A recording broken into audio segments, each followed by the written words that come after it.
நம்மளை விட ரொம்ப அளவுக்கு அதிகமா இந்த சங்க இலக்கியத்தை பார்க்கறது, படிக்கிறது, ஆய்வு செய்யறது கேரளால.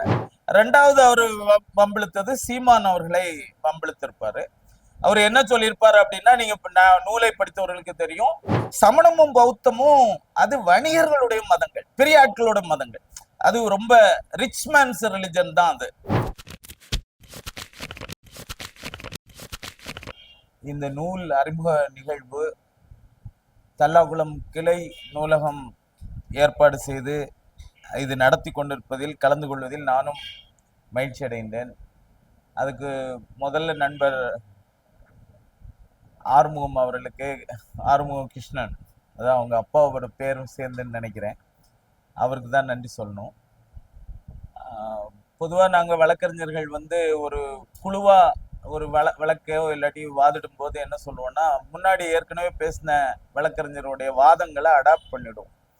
ஏற்கனவே நண்பர்கள் நிறைய பேசிட்டாங்க, சிறப்புரை நண்பர் சிறப்பாகவே பேசிட்டாரு, அதனால அவருடைய பேச்சை நான் அடாப்ட் பண்ணிக்கிறேன். இருந்தாலுமே ஒரு சில செய்திகளையும் சொல்ல வேண்டியதாக இருக்கு. நண்பர் சொன்ன மாதிரி இந்த சங்க இலக்கியம் நம்ம தமிழ்நாட்டுக்கு எவ்வளவு முக்கியமோ, நம்மளை விட ரொம்ப அளவுக்கு அதிகமா இந்த சங்க இலக்கியத்தை பார்க்கறது, படிக்கிறது, ஆய்வு செய்யறது கேரளால. கேரளாவில் நீங்க எந்த வரலாற்று நூலை எடுத்தீங்கன்னாலும் சங்க இலக்கியத்தை மையமா வச்சுதான் அவங்களோட வரலாற்று தொடங்கும். கேரளா முழுவதுமே மலையாளம் என்று சொல்லக்கூடிய மொழி ஒரு பெரிய ஒரு விவாதம் என்ன நடந்துட்டு இருக்கோம்னா, மொழியியல் வல்லுநர்கள்ட்ட என்ன நடக்கும்னா, மலையாளம் தமிழுடைய மகளா இல்ல மலையாளம் தமிழுடைய சகோதரியா, இதான் அந்த ஒரு பெரிய விவாதம் போயிட்டு இருக்கோம். கால்டுவெல் போன்றவர்கள் அது மகள்னு சொல்லுவாங்க, குண்டட் போன்ற ஜெர்மானிய அறிஞர்கள் அது சகோதரின்னு சொல்லுவாங்க. அந்த விவாதத்துக்குள்ள நம்ம இப்ப போக தேவையில்லை. ஆனா நண்பர் மருதுபாண்டியன் சொன்ன நிறைய தகவல்கள் இன்னும் வழக்கறிஞர் பிரபுராஜதுரைக்கு இது ஒரு புலிவால பிடிச்ச ஒரு கதையை அவருக்கு நினைவூட்டிருக்கோன்னு நினைக்கிறேன். ஏன்னா இன்னும் இதை விரிவா இது பற்றி செய்யணும். ஏன்னா வழக்கறிஞர் பிரபுராஜதுரை பொறுத்தவரையிலும் அவருடைய முதல் நூல் சிபிசி என்ற ஒரு அதிசயம், அதுக்கு எவ்வளவு அவரு காலம் செலுத்தினாரோ அதை விட இதுக்கு குறைவா தான் அவர் செலுத்தியிருப்பார். அவருடைய குடும்பத்தார், குறிப்பா அவருடைய மனைவி, கொரோனா காலம், அவருடைய வீடு, எந்த தொந்தரவும் பண்ணாத பிள்ளைங்க, இது எல்லாம் அவருக்கு வாய்த்தது இந்த புத்தகம் வடிவில் நம்ம இன்னைக்கு பார்க்குறோம். இதை அதுக்கு நம்ம இந்த குடும்பத்துக்கும் மொத்தமா நன்றி சொல்ல கடமைப்பட்டிருக்கோம். பொதுவா பாத்தீங்கன்னா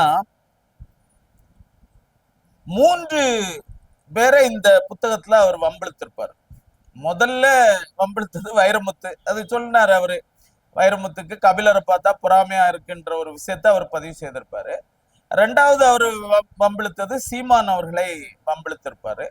அவர் என்ன சொல்லியிருப்பாரு அப்படின்னா, நீங்க நூலை படித்தவர்களுக்கு தெரியும், இப்போ நம்ம தமிழ்நாட்டுல யாருமே சர்வதேச அரசியலை பேசுறது இல்ல சீமானை தவிர அப்படின்னு சொல்லிட்டு, அது உடான்ஸாக இருந்த போதிலும் அப்படின்னு சொல்லியிருப்பாரு.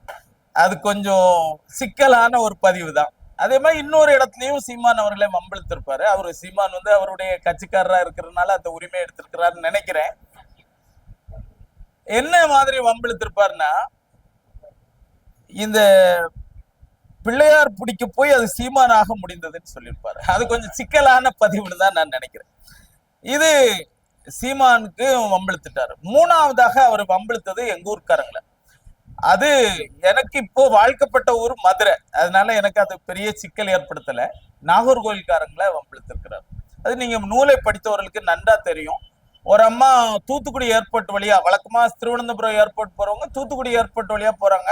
அங்க அந்த கருவாடு நாத்தத்தை அவங்க உணர்ந்த உடனே அவங்க அது சம்பந்தமா ஒரு பதிவு போடுறாங்க, அந்த கருவாடு பயங்கர நாத்தமா இருக்கு. பொதுவா மீன் உணவு சாப்பிடுறவங்களுக்கு கருவாடை நாத்தம்னு சொன்னா ரொம்ப கோபம் வரும், அது வாசனை. அதான் அந்த மாதிரி மீன் காதலர்கள் ராபர்ட் மாதிரி நிறைய பேர் உட்கார்ந்து இருக்கிறாங்க, நம்மளும் நிறைய பேர் மீன் காதலர்கள் உட்கார்ந்து இருக்கிறோம். அதனால அந்த மீன் உணவை இழிவுபடுத்தினதை அதுவும் தூத்துக்குடிக்காரனான நண்பரால சகித்து கொள்ள முடியல. அதுக்காக ஒரு விரிவான ஒரு பதிவு எழுதினாரு. அது அந்த மூன்றாவதாக இந்த நாகர்கோவில்காரங்களை இழுத்த அந்த பதிவு. அது பொதுவாகவே நாகர்கோவிலுக்கும் திருநெல்வேலிக்கும் ஆகாது. நண்பருக்கு தெரியும்னு நினைக்கிறேன். இந்த ஊர்ல ஃபுல்லா நல்லெண்ணெய்னா அங்க தேங்காய் எண்ணெய் தான் யூஸ் பண்ணுவாங்க.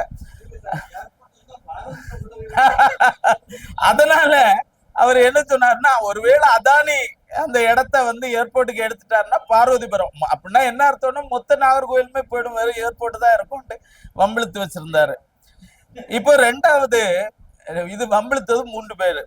ரெண்டாவது அவரு இந்த சொற்களை சொல்றது, அது நிறைய நண்பர்கள் இங்க வந்து பேசும்போது இந்த கருங்கூத்து கூட சொன்னீங்க, அந்த மாதிரி சொற்கள் நிறைய அறிமுகப்படுத்தி இருக்கிறார். அது என்ன அறியாமலேயே அதை பார்க்கும்போது நிறைய சொற்கள் வந்து பொதுவா உங்களுக்கு எல்லாருக்குமே நன்றாக தெரியும். தமிழ்ல உள்ள ஒரு சிறப்பு வந்து இந்த ஒற்றை சொல், அது வந்து ஒரு பொருளை கொடுக்கிறது. இப்ப தீ அப்படின்னு பாத்தீங்கன்னா பொதுவா நெருப்புன்றதையும் இருக்கும், ஆனா தீன்றது இன்னும் ரொம்ப சுலபமா நம்ம சொல்லிடணும். ஒரு வீட்டுல தீ பிடிச்சி எரியுது, அந்த நேரத்துல நெருப்பு நெருப்புன்னு சொல்லி முடிக்கிறதுக்குள்ள அது ஃபுல்லா எரிஞ்சு போயிடும். அப்ப நம்ம தீன்னு சொல்றது ரொம்ப குயிக்கா சொல்லிடலாம். தீ தீன்னு கத்தனோன்னா உடனே போய் அதை அடைக்க முடியும். நீங்க நிறைய மொழிகள்ல பாத்தீங்கன்னா எல்லாம் பெரிய சொற்களா தான் இருக்கும். ஃபயர்ன்னு இருக்கும் ஆங்கிலத்துல, இந்தியில பாத்தீங்கன்னா ஆகுன்னு இருக்கும். நம்ம தீன்ற சொல் வந்து நம்ம தமிழ்ல உள்ள ஒரு ஒற்றை சொல், ரொம்ப அழகான சொல் அப்படின்றது நாங்க நண்பர்கள் பேசும்போது சொன்னோம். நான் ரொம்ப நாள் கழிச்சு இது ஏதாவது ஒரு மொழியில இது மாதிரி தீன்ற ஒற்றை சொல் வந்து தீக்கு சொல்லியிருக்காங்களா, ஃபயருக்கு சொல்லியிருக்காங்களா அப்படின்னு பார்க்கும்போது எனது நடைபயணம்னு சாமிநாத சர்மா வந்து பர்மால இருந்து நடந்து வந்திருப்பாரு. உங்க நிறைய நண்பர்களுக்கு தெரியும், பர்மாவுக்கும் நண்பர் பிரபுராஜத்திற்கும் ஒரு தொடர்பு இருக்கு. அது இன்னொரு நாள் அவரை விரிவா சொல்லுவார். இப்ப இந்த பர்மால வந்து அந்த நடைபயணம் வரும்போது அது அவர் சொல்லியிருப்பாரு, திடீர்னு ஒரு நேரம் தீ என்ற மீ மீ மீன்னு சத்தம் கேட்கும். என்னன்னு பார்த்தா தீ எரிஞ்சுட்டு இருக்கும். அங்க வந்து பர்மீஸ் மொழியில மீன்னா தீ. அப்ப நான் பார்த்தது இந்த சர்வதேச மொழிகள்ல ஒரு சில மொழிகள்ல இந்த ஒற்றை வார்த்தை தீக்கு கொடுத்திருக்கிறாங்க. அதுல பர்மிய மொழியும் ஒன்று, தமிழ் மொழியும் பார்த்திருக்கிறேன். மற்ற இந்தியாவில் உள்ள எல்லா மொழிகளையும் இந்த சொல் இடம்பெறலன்னு பார்த்தோம். நண்பர் வந்து அந்த மொழியில உள்ள சொற்களை எல்லாம் வந்து நிறைய அறிமுகப்படுத்தும் போது ஐ என்ற சொல், தலைவன், என் ஐ அப்படின்ற அந்த வியந்து சொல்ற அதை அறிமுகப்படுத்தி இருக்கிறாரு. அது நிறைய நண்பர்கள் எல்லாம் இங்க பேசின நண்பர்கள், கோபிநாத் பேசினாங்க, லட்சுமி கோபிநாத் பேசினாங்க, அவர் ஜல்லி அடிக்கிறது பற்றி சொன்னார். ஒரு புதுசா நீங்க ஒரு வார்த்தையை நீங்க அறிமுகப்படுத்துறீங்க. அப்ப இந்த மாதிரி சொற்களை அறிமுகப்படுத்துறதுக்கும் இது உதவும். ஏன்னா இது எளிமையாக சொல்றது. அது அவர் கரும்பு சாறு வந்து பிழிஞ்சு கொடுக்கறது மாதிரி அவரு அந்த உதாரணத்தை சொன்னாரு. எளிமையா சொல்றதுக்காக அதை வந்து சொல்லியிருக்காரு. நண்பர் நூலகர் ஆர்வத்துக்கும் ஒரு சின்ன ஒரு தகவல் சொல்லலாம். நீங்க ரிட்டையர்ட் ஆகிறேன்னு கவலைப்படாதீங்க. ஏன்னா உங்க நண்பர்கள் கூட இந்த புத்தகத்துல நீங்க கூடுதலாக நீங்க பணியாற்றலாம். எப்படினாலும் வழக்கு அவர் இன்னும் 4-5 வருஷத்துக்கு முடிக்க மாட்டார். இது அதே மாதிரி நீங்க இன்னொன்னும் நீங்க மனசுல வச்சுக்கலாம். நீங்க ஒரு ரொம்ப வருத்தப்பட்டீங்க, அந்த குறமகள் கையில குச்சியை வச்சு வரும்போது அந்த மாதிரி யாரோ படம் எடுக்க மாட்டாங்களான்னு நீங்க ரொம்ப வருத்தப்பட்டீங்க. உங்களுக்கு ஒரு தகவல் மட்டும் சொல்றேன். ஒரு ஒரு ஒரு அழகான படம், ஜீன் டி ஃபிளாரட்ன்ற ஒரு பிரெஞ்சு படம். அது ரெட்டை படம், வழக்கமா 2 பார்ட்டா இருக்கும். நீங்க வந்து இனிமே இந்த தடவை போய் அதை வந்து நீங்க கட்டாயம் பார்த்துருங்க. Jean de Florette, Manon of the Springs 2 படம். ஃபர்ஸ்ட் பார்ட் வந்து Jean de Florette, second part Manon of the Spring. அந்த செகண்ட் பார்ட்ல நீங்க நினைக்கிற மாதிரி ஒரு காட்சி இருக்கு. அதை பார்த்த பிறகு நீங்க தனியா என்கிட்ட சொல்லுங்க, எல்லாத்துட்டையும் கூட்டமா சொல்லாதீங்க. இப்ப இந்த சொற்களை பொறுத்த வரைக்கும் நண்பர் சொல்லிட்டாரு. மூன்றாவதாக இந்த அவையில வந்து நான் சொல்லணும்னு நினைச்ச ஒரு விஷயம் இறுதியாக சொல்லிடுறேன். இந்த புத்தகத்தை வந்து படிக்கும்போது எல்லாருமே ஒவ்வொரு பரிமாணம், அதோட டைமென்ஷன்ஸ், நீங்க ஒரு டைமென்ஷன்ல பார்த்திருப்பீங்க. சித்திரவீதிக்காரன் அவரு இதுல என்னென்ன சடங்குகள் இருக்கு, எப்படி மாலை திருப்பரங்குன்றத்துல அந்த மாலை அது மாதிரி சொன்னாரு. நீங்களும் இதை பற்றி அறிமுக உரை நீங்க தான் ஆரம்பிச்சீங்க. இப்படி எல்லாரும் ஒவ்வொரு பரிமாணம், எனக்கு இந்த பரிமாணங்கள்ல வந்து ஒவ்வொருத்தருடைய பரிமாணங்களும் எனக்கு பிடிச்சிருந்தது.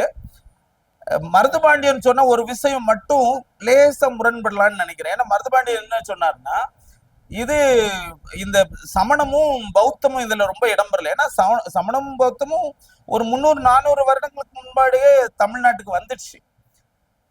இப்போ ஏன் கிறிஸ்துவுக்கு முன்னாடியே இல்ல பொது நூற்றாண்டுக்கு முன்னாடியே ஏன் இதுல இடம்பெறல? அப்படி இடம்பெறாதனால இது மக்கள் சார்ந்த இலக்கியமா இருக்காதுன்ற மாதிரியான ஒரு சிறு கருத்தை வந்து சொன்னாரு. அதுல என்ன முரண்படுறேன்னா, சமணமும் பௌத்தமும் அது வணிகர்களுடைய மதங்கள், பெரிய ஆட்களோட மதங்கள். அது ரொம்ப ரிச் மேன்ஸ் ரிலிஜன் தான் அது. இது சங்க இலக்கியத்தை பொறுத்த வரைக்கும் கால்டுவெல் ரொம்ப தெளிவா சொல்லியிருக்காரு. இது வந்து செக்குலார் லிட்ரேச்சர்னு சொல்லியிருக்காரு. இது மத சார்பற்ற ஒரு இலக்கியம். அதனாலதான் கால்டுவெல் வந்து ரொம்ப அளவுக்கு அதிகமா பாராட்டின ஒரு இலக்கியம் சங்க இலக்கியம். அது கிறிஸ்துவுக்கு பிறக்கிறதுக்கு முன்னாடியில இருந்து கிறிஸ்துவுக்கு பிறகு ஒரு 400-500 வருடங்கள் வரைக்கும் எழுதப்பட்டிருக்கலாம் அப்படின்னு பொதுவா கணிக்கிறாங்க. ஏன்னா சங்கம் மருவிய காலத்துலதான் திருக்குறள் எல்லாம் வருதுன்னு சொல்றாங்க. ஏன்னா திருக்குறளை வந்து 2000 வருஷம் முன்னாடி வந்ததுன்னு சொன்னா உண்மையிலேயே அது உண்மை இல்லைன்னு சொல்ல முடியும். நிறைய பேர் திருக்குறள் 2000 வருஷம் முன்னாடி எழுதப்பட்டதுன்னு சொல்லுவாங்க. அது சரியில்லைன்னு தான் நினைக்கிறேன். ஒருவேளை subject to correction by Maruthupandian. இப்போ இந்த இந்த புத்தகத்துல பல பரிமாணங்கள் இருந்தாலுமே கூட ஒரு பரிமாணம் நான் என்ன நினைக்கிறேன்னா, நீங்க இதை விரிவா பாத்தீங்கன்னா நண்பர் பிரபுராஜத்துடைய பயோகிராஃபி உள்ள இருக்கு. அது நண்பர்கள் பார்த்திருப்பீங்க, ஒரு சில நண்பர்கள் பார்த்திருப்பீங்க. இந்த பயோகிராஃபியை வந்து நம்ம கண்டுபிடிக்க முடியும். அந்த நம்ம படத்துல குறியீடு வச்சிருப்பாங்க, டாக்டர் அம்பேத்கரோட படம் இருக்கும், பெரியாருடைய படம் இருக்கும். அதை பார்க்கும்போது அந்த காட்சியை நம்ம வந்து புரிந்து கொள்ள முடியும். அது மாதிரி நண்பர் பிரபுராஜத்துறை இதை மறைமுகமா ஒரு சில இடங்கள்ல அவர் அந்த குறியீடுகளை வைத்திருக்கிறார். ஒண்ணு என்ன சொல்றாரு அப்படின்னு கேட்டீங்கன்னா, எங்க அப்பா வந்து தமிழ்நாடு குடிநீர் வடிகால் வாரியத்துல பணியாற்றினவர்னு சொல்றாரு.